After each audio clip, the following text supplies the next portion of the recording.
오늘 전 여러분과 함께 생활 속의 믿음이란 제목으로 말씀을 나누겠습니다.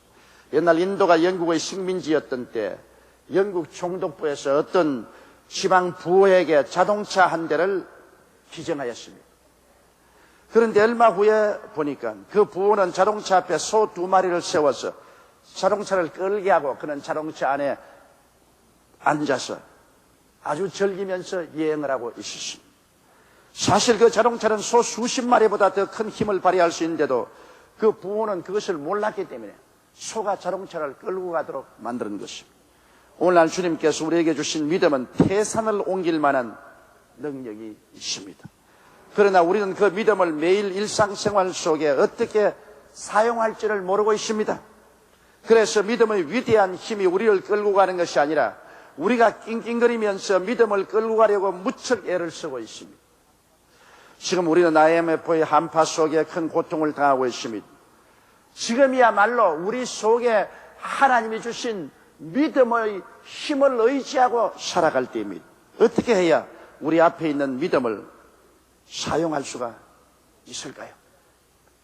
거기에 대한 해답을 하나님 말씀을 통해서 찾아보고자 합니다. 첫째로 성경은 말씀하기를 믿음은 바라는 것이라고 말하셨습니다. 우리가 아무리 믿으려고 하더라도 바라는 목표가 분명하지 아니하면 결코 믿을 수가 없습니다. 많은 사람이 헛되이 믿으려고 발부둥 쳐도 성과를 거두지 못하는 것입니다. 그들의 마음속에 믿음의 목표가 분명치 않기 때문인 것입니다. 여러분, 경주할 때 목표가 없이 뛰면 아무리 그 사람이 잘 뛰어도 상을 타지 못합니다. 제가 초등학교에 입학을 했을 때 그때는 초등학교에도 시험을 쳤습니다.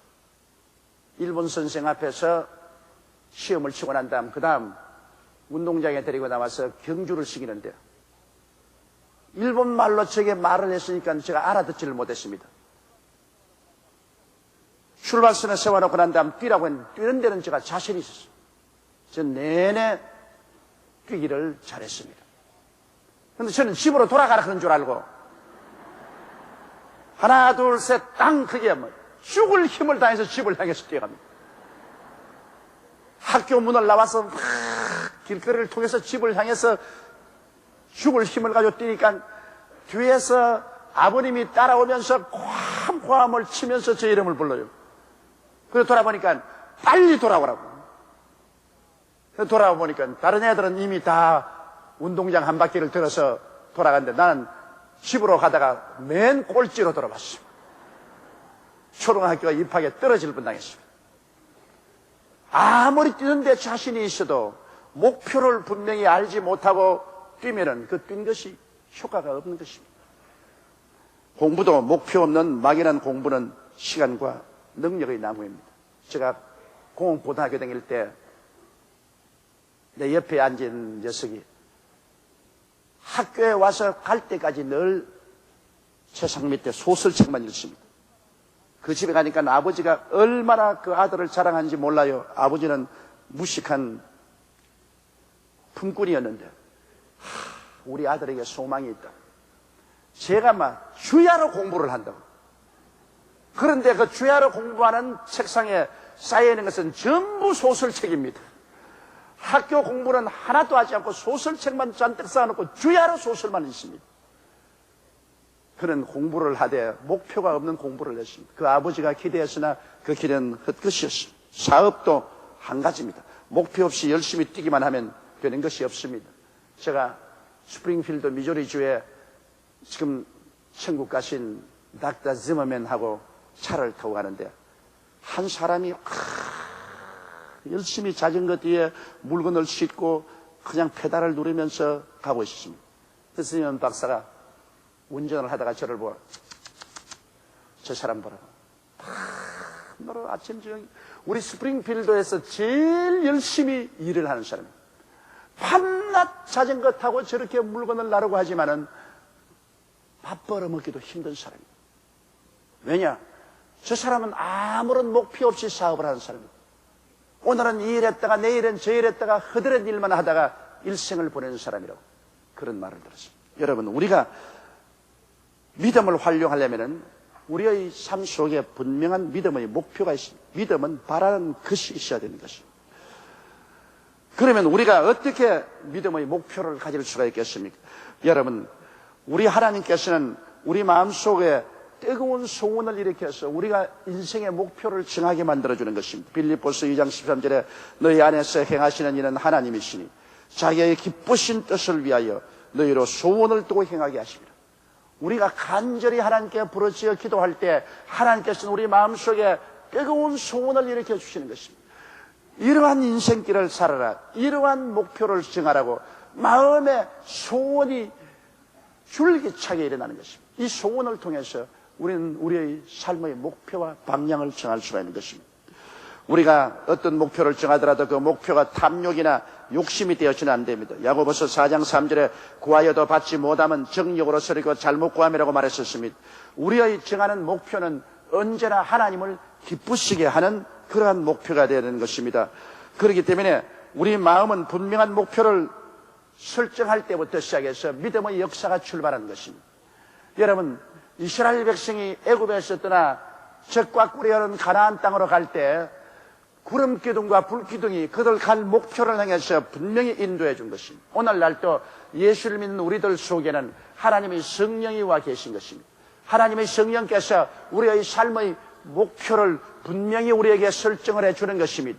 그렇기 때문에 우리 마음을 비우고 주님 앞에 기다리며 간절히 간구할 때 하나님께서 우리가 해야 될 목표를 보여주는 것입니다.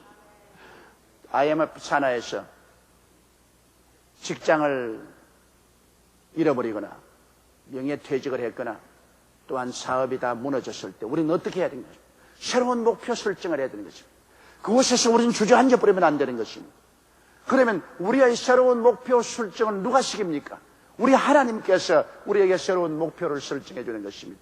하나님께서는 여러분과 나를 위해서 예비해 놓으신 하나님 것입니다. 고린도전서 2장 9절에 하나님이 자기를 사랑하는 자를 위해서 예비해 놓은 모든 것이 눈으로 보지 못하고 귀로 듣지 못하고 마음으로 생각지 못했다는 것 같다고 말하는 것입니다. 하나님께서는 여러분과 나를 위해서 이미 모든 것을 예비하고 계시는 하나님 것입니다. 이러므로 우리 하나님의 예비하신 그 길을 하나님께서 우리에게 보여주시기 위해서 우리가 간절히 기도하며 기다릴 때 하나님의 성령의 구름 기둥과 불 기둥이 우리 마음속에 뜨거운 소원을 일으키든지 우리의 앞에서 열린 문을 허락하든지 우리에게 분명히 나아갈 목표를 설정해 주는 것입니다. 사업과 생활을 할 목표를 설정해 주는 것입니다. 하나님이 우리에게 보여주시는 그 목표를 향해서 우리가 뛰어가야만 되는 것입니다. 성경에는 성령으로 인도함을 받는 그들이 곧 하나님의 아들이라고 말했습니다. 이 말은 하나님의 아들이면 성령의 인도를 받을 권리가 있다는 것입니다. 그러므로 여러분께서는 하나님의 성령에게 여러분을 인도해 달라고 간절히 기도드리십시오. 간곡히 기도하면 반드시 하나님이 여러분을 위해서 예비한 그 길로 가는 목표를 우리에게 분명하게 보여주는 것입니다. 그리고 목표를 따라서 우리가 믿어야 되는 것입니다. 히브리서 11장 6절은 믿음이 없이는 기쁘시게 못하나니 하나님께 나아가는 자는 그가 반드시 살아계신 것과 그를 간절히 찾는 자에게 상 주시는 이심을 믿어야 할지라고 말한 것입니다. 하나님은 그를 찾는 자에게 빈손 들고 돌아가게 하지 않습니다. 상을 주시는 것입니다. 은혜와 복을 주시는 하나님이신 것입니다. 이러므로 우리의 신앙생활은 마음속에 분명한 목표로부터 출발하는 것입니다. 둘째로 우리는 믿음은 바라봄의 법칙을 사용함으로 마음속에서 활동하는 것입니다. 하나님은 없는 것을 있는 것 같이 부르신다고 말씀하십니다. 그리고 우리도 없는 것을 있는 것 같이 바라보아야 되는 것입니다. 마음속에 바라본다는 것은 대단히 중요합니다. 여러분의 마음의 스크린에 하나님이 이루어 놓으신 것을 비춰보는 것, 이것은 우리의 신앙생활에 굉장히 중요한 것입니다. 여러분이 잘 아시피 아브라함이 애굽 땅에서 가나안으로 올라왔을 때 그는 가난하고 헐벗고 굶주린 처지에는 있지 않았습니다. 하나님께서 금과 은을 많이 주셨고 짐승도 많이 주셨습니다. 그러나 그 조카 롯과 함께 적은 땅의 삶으로 늘 분쟁이 있었습니다. 그래서 조카 롯과 헤어지고 난 다음에 하나님께서는 아브라함을 불러셔서 높은 데 올라가게 하시고 말씀하십니다. 아브라함아, 너희가 고개를 들어 동서남북을 바라보라. 내 눈에 보이는 그 땅을 너와 내 자손에게 주니 영원하라고 말씀한 것입니다. 아직까지 가나안 땅은 아브라함의 것이 아니었습니다. 가나안 땅에는 가나안의 7족이 점령해서 살고 있었습니다. 그럼에도 불구하고 없는 것을 있는 것 같이 부르시는 하나님께서는 아브라함으로 하여금 동서남북을 바라보면서 아직 자기 소유가 되지 아니하고 아직 없는 것을 마치 자기 소유가 된 것처럼 있는 것처럼 바라보라고 말한 것입니다. 하나님께서는 원래 없는 것을 있는 것 같이 부르시는 하나님이기 때문에 우리도 하나님과 함께 일하기 위해서는 없는 것을 있는 것 같이 바라보라는 것입니다. 그리고 마음으로 소유하라는 것입니다. 저것이 내 것이라고 마음으로 소유하라는 것입니다. 아브라함이 가나안 땅에 들어온 지 10년이 넘어 85세 이상이 되었을 때 자식이 없었습니다. 자녀를 달라고 하나님께 간구할 때 하루 저녁 하나님이 아브라함을 밤중에 불러내셔서 하늘을 쳐다보고 별들을 바라보게 하는 것입니다. 별들을 헤아려라. 아브라함이 별들을 한껏 헤아렸었습니다. 그러자 하나님 말씀하기를 이제 그만 헤아려라. 내 자손이 저 하늘의 별들처럼 많을 것입니다. 하나님이 무엇 때문에 밤중에 자는 아브라함을 불러내어서 그런 쓸데없는 일을 시키겠습니까? 그게는 바라봄의 법칙이 믿음의 역사에 중요하기 때문인 것입니다. 아브라함이 하늘을 바라보고 별들을 헤아림을 통해서 그의 가슴 속에 내 자손이 저 별들처럼 많다는 그러한 꿈을 갖게 만들어준 것입니다. 아브라함은 그 별들을 바라보고 난 다음 그의 나이 85세가 되고 그의 아내가 75세가 되고 생리학적으로 말하면 자식을 얻을 수 없는 자기들 자신을 잊어버렸었습니다. 그 차원을 넘어서 그들은 꿈속에 들어간 것입니다. 환상 속에 들어간 것입니다. 그는 수많은 자녀들의 아버지가 된 것을 마음속에 바라보고 믿을 수가 있는 것입니다. 성경은 아브라함이 그것을 보고 믿었다고 말한 것입니다. 바라봄의 법칙입니다. 하나님께서 그것을 주야로 마음속에 바라볼 때 그를 통해서 하나님의 성령이 놀라운 역사를 베풀 것을 말씀하고 있는 것입니다. 오늘날 여러분 우리가 왜 교회에 오면 저 강단 앞에 십자가를 세워놨습니다. 왜 교회마다 위에 십자가 있는 것입니까? 바라봄의 법칙입니다. 십자가가 무슨 의미가 있습니까? 그곳에 우리 하나님 아들 예수 그리스도께서 2000년 전에 우리를 위해서 못 박혀 몸짓고 피를 흘린 것을 보여주는 것입니다. 아무 의미 없이 십자가를 바라보라는 것이 아닙니다. 십자가를 바라볼 때마다 그 십자가상에 일어났던 역사적인 사건을 우리가 기억하고 우리가 바라봐야 됩니다. 저기에 그리스도의 고난을 통해서 내 죄가 다 심판을 받고 그로 말미암아 나는 죄악에서 해방되었다는 것을 바라보라고 십자가를 세워놓은 것입니다. 십자가를 바라볼 때마다 그 예수 그리스도를 통해서 일생의 죄가 용서받는 것을 마음에 바라보라. 저 십자가를 통하여 하나님과 우리가 원수되었던데 그 담이 다 흐러지고 막힌 담이 무너지고 하나님과 우리 사이에 커뮤니케이션이 이루어지며 하나님의 성령이 우리 안에 우리가 하나님 안에 들어가 있다는 그 따뜻한 현실을 바라보라는 것입니다. 십자가를 바라볼 때마다 예수님이 저곳에서 나 연양것을 친히 담당하시고 병을 짊어지고 내가 앓는 그 고통을 다 당하시고 주님께서 우리에게 치료를 베풀어 주었다는 사실을 그 십자가를 바라보고 마음속에 믿으라는 것입니다. 바라보라는 것입니다. 더구나 아엠 한파에서 시달린 우리에게는 십자가를 힘차게 바라봐야 될 것입니다. 그 십자가에서 예수님께서 우리 일생의 저주를 다 짊어졌다. 가시와 은극지를 제하시고 우리의 삶의 모든 가난을 주님께서 그곳에서 처벌하셨다. 예수 그리스도의 은혜를 너희가 알거니와 제가 부요하신 자로서 너희를 위하여 가난하게 되시면 그의 가난하심으로 인하여 너희로 부요케 하리 하심이라. 고린도후서 8장 9절을 십자가를 바라보고 기억해야 되는 것입니다. 그리스도께서 우리를 위하여 저주를 받으사 율법의 저주에서 우리를 속량하였으니 이는 기록된 바 나무에 달린 자마다 저주 아래 있는 자라 하였습니다. 우리는 그리스도 예수 안에서 아브라함의 복이 이방인에게 미치게 하리 함이라는 사실을 십자가를 바라보고서 기억해야만 되는 것입니다.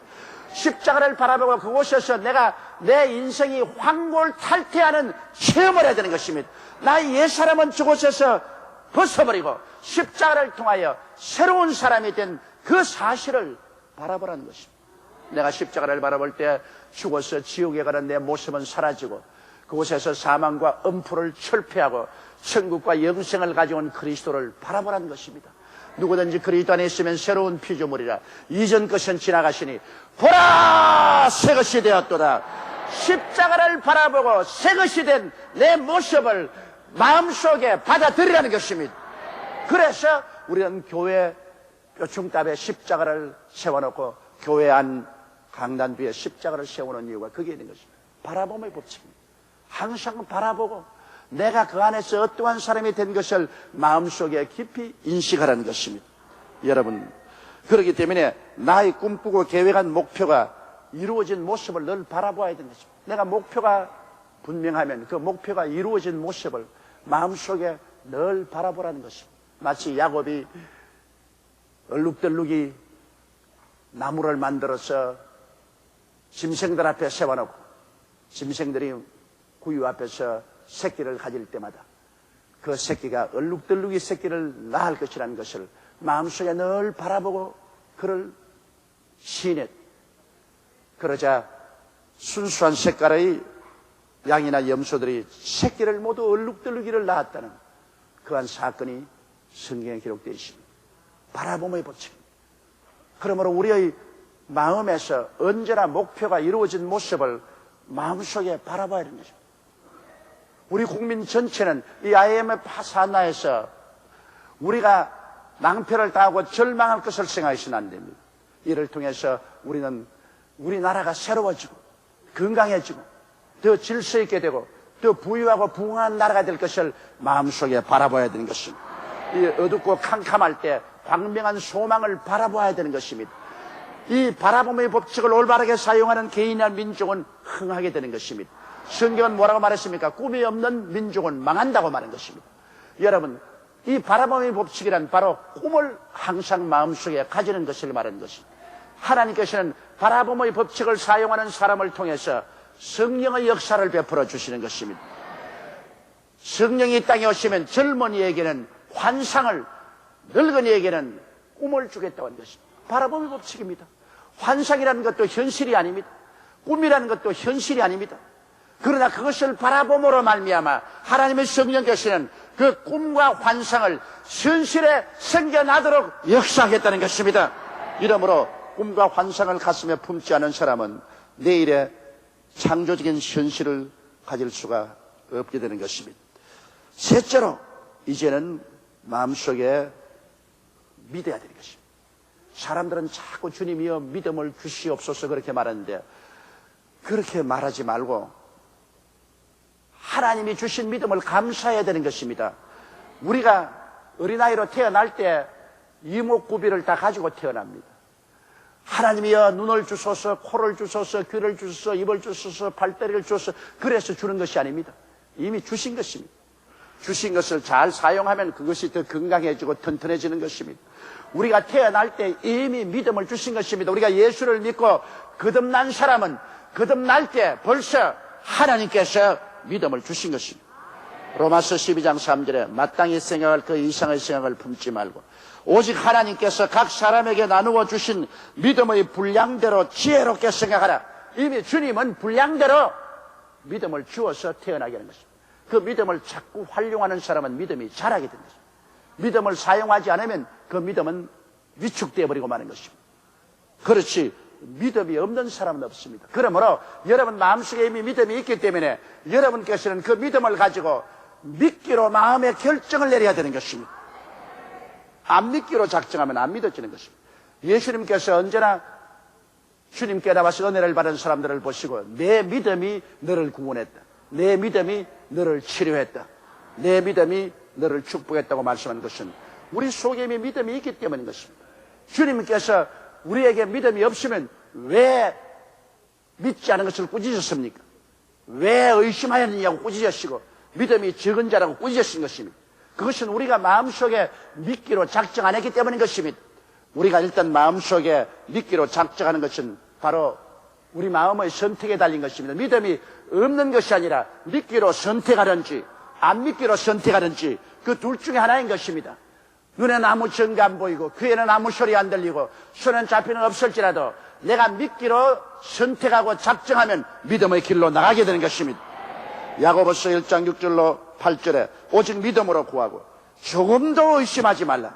의심하는 자는 마치 바람에 밀려 요동하는 바다 물결 같으니 이런 사람은 무엇이니 주께 얻기를 생각지 말라. 두 마음을 품어 모든 일에 정함이 없는 자라고 말한 것입니다. 그러므로 믿음이라는 것은 일단 우리 마음속에 하나님이 주신 것이기 때문에 우리가 믿음을 선택해야 되는 것입니다. 동남풍이 불고 서북풍이 불어도 나는 믿기로 작정해야 되는 것입니다. 그러고는 흔들리지 말아야 돼. 그러고는 믿고 난 다음에는 우리가 인내해야 되는 것입니다. 낙심될 때가 종종 다가옵니다. 그럴 때 말씀을 읽고 기도하며 믿음이 있는 자들의 격려와 도움을 받아야 되는 것입니다. 조금만 더 참으면 믿음의 결실이 있을 것인데 조금만 참지 못할 때 낙심하는 것입니다. 여러분, 제가 책을 읽어보니까 미국의 덴버에 금광을 개발한 사람이 있었는데 있는 재산 다 통틀어서 기계를 사서 금광을 개발합니다. 굴을 뚫고 또 뚫고 뚫는데 아무리 뚫어도 금광은 나오지 않습니다. 꼭 금이 있어야 될 곳인데 안 나옵니다. 나중에는 지칠 대로 지쳤습니다. 더 이상 버틸 수가 없어 그만 헐값에 그 광산 기계를 다 팔고 강권을 팔았습니다. 그것을 산 사람이 불과 10m를 타고 들어가는데 거대한 금맥을 발견하게 된 것입니다. 처음 시작한 사람이 10m만 참았으면, 조금만 더 참고 뚫었으면 거대한 금맥을 발견했을 건데 그만 바로 성공 직전에 지쳐서 주저앉아버리고 마는 것입니다. 믿음도 그와 같이 조금만 더 믿었으면 하나님의 역사가 일어날 것인데 그만 목표에 도달하기 전에 가장 지치고 피곤합니다. 아침에 해가 뜨기 전에 가장 어두운 것처럼 믿음의 목표에 도달하기 전에 가장 낙심이 됩니다. 그럴 때 옆에서 격려를 해준 사람이 저는 겁니다. 목사나 장로나 권사나 집사나 또 형제들이 용기를 내라, 힘을 내라, 낙심하지 말고 일어나라, 한 번만 더 노력해보라, 이렇게 힘을 주면 그 힘을 받아서 믿음을 계속할 수 있는 것입니다. 이렇기 때문에 믿음은 내 혼자서 믿는 사람은 참으로 고난을 당합니다. 믿음은 두세 사람이 함께 모여서 믿는 것이 좋습니다. 한 사람이 넘어지면 다른 사람이 일으켜주는 것입니다. 한 사람이 낙심하면 다른 사람이 붙들어주는 것입니다. 그래서 서로 용기를 복돋아주며 밀어주고 땡겨주므로 우리가 믿음의 결실을 볼 수 있는 것입니다. 로마서 10장 17절에 믿음은 들음에서 나며 들음은 그리스도의 말씀으로 말미암는다고. 믿음이 약해지려고 할 때 자꾸 말씀을 들려줘야 되는 것입니다. 고린도후서 5장 7절에 이는 우리가 믿음으로 행하고 보는 것으로 아니함이라. 눈에 보이는 현상이 어려워져서 낙심하고 흔들릴 때 믿음을 복돋아줘야 되는 것입니다. 히브리서 10장 38절에 오직 나의 의인은 믿음으로 말미암아 살리라. 또한 뒤로 물러가면 내 마음이 저를 기뻐하지 아니하리라고 말씀한 것입니다. 한번 믿었으면 끝까지 믿음으로 관철해야지 믿다가 포기해버리고 뒤로 물러가면 안 되는 것입니다. 그리고 이와 같은 인내하는 믿음을 가지면서 우리는 담대히 믿음을 입술로 선언해야 되는 것입니다. 마가복음 11장 22절로 24절에 예수께서 대답하여 저에게 이르시되 하나님을 믿어라. 내가 진실로 너희에게 이르노니 누구든지 이 산들어 들려 바다에 던지오라 하며 그 말하는 것이 이룰 줄 믿고 마음에 의심하지 아니하면 그대로 되리라. 그러므로 내가 너희에게 말하노니 무엇이니 기도하고 구한 것은 받은 줄로 믿어라. 그리하면 그대로 되리라.